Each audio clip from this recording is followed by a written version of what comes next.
Kadang saya juga melihat itu malu. Karena di keanggotaan G20 yang belum masuk tinggal kita saja.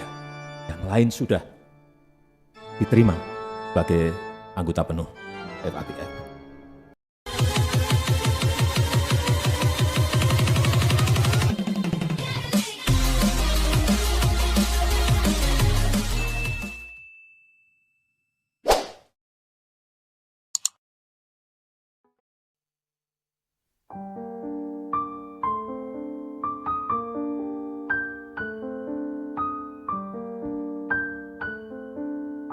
Bismillahirrahmanirrahim. Assalamualaikum warahmatullahi wabarakatuh. Selamat siang, salam sejahtera bagi kita semuanya. Bapak Ibu sekalian yang saya hormati, pertama-tama saya ingin menyampaikan ucapan terima kasih atas kerja keras PPATK, kementerian dan lembaga, atas kerja kerasnya sehingga Indonesia telah menjadi anggota penuh dari Financial Action Task Force on Money Laundering and Terrorism Financing mulai Oktober 2023. Kadang saya juga melihat itu malu. Karena di keanggotaan G20 yang belum masuk tinggal kita saja. Yang lain sudah diterima sebagai anggota penuh FATF. Sehingga ini memang kita harus tepuk tangan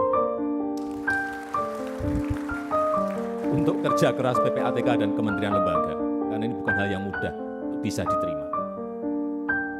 Karena ini merupakan pengakuan dunia internasional atas efektivitas regulasi kita, atas efektivitas koordinasi kita, atas efektivitas implementasi di lapangan terhadap anti pencucian uang dan juga pendanaan terorisme di negara kita Indonesia.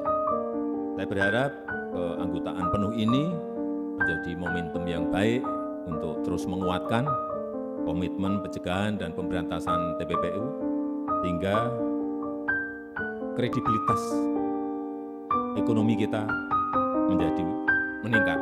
Kemudian juga persepsi mengenai sistem keuangan kita juga semakin baik, semakin positif. Ini penting sekali. Dan akhirnya ini akan mendorong berbondong-bondongnya investasi untuk masuk ke negara kita Indonesia. Reputasi itu penting, penilaian dunia internasional itu penting. Hadirin yang saya hormati, penanganan TPPU harus komprehensif dilakukan.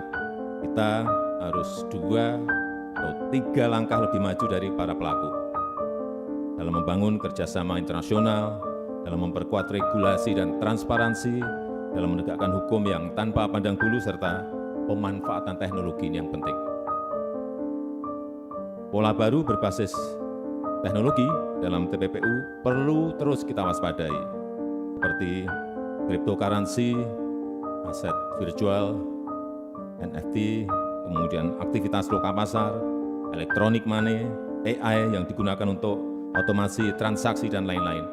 Karena teknologi sekarang ini cepat sekali berubah.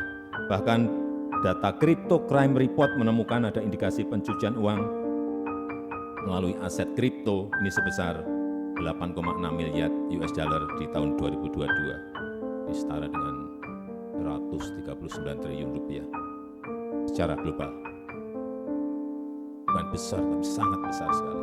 Ini artinya pelaku TPPU terus-menerus mencari cara-cara baru. Nah, ini kita tidak boleh kalah canggih, tidak boleh jadul, tidak boleh kalah melangkah.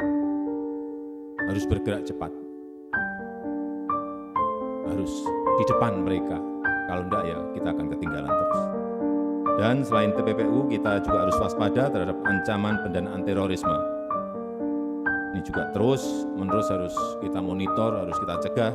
Dan saya berharap PPATK serta kementerian lembaga yang terkait dapat terus meningkatkan sinergi dan inovasinya. Terakhir, saya titip, upayakan maksimal penyelamatan dan pengembalian uang negara, sehingga perampasan aset jadi penting untuk kita kawal bersama. Kita tahu kita telah mendorong mengajukan undang-undang perampasan aset pada DPR dan juga undang-undang pembatasan uang kartal ke DPR, dan bulannya ada di sana. Karena kita harus mengembalikan apa yang menjadi milik negara, kita harus mengembalikan apa yang menjadi hak rakyat. Pihak yang melakukan pelanggaran semuanya harus bertanggung jawab atas kerugian negara yang diakibatkan. Saya rasa itu yang ingin saya sampaikan. Sekali lagi selamat, terima kasih. Wassalamualaikum warahmatullahi wabarakatuh.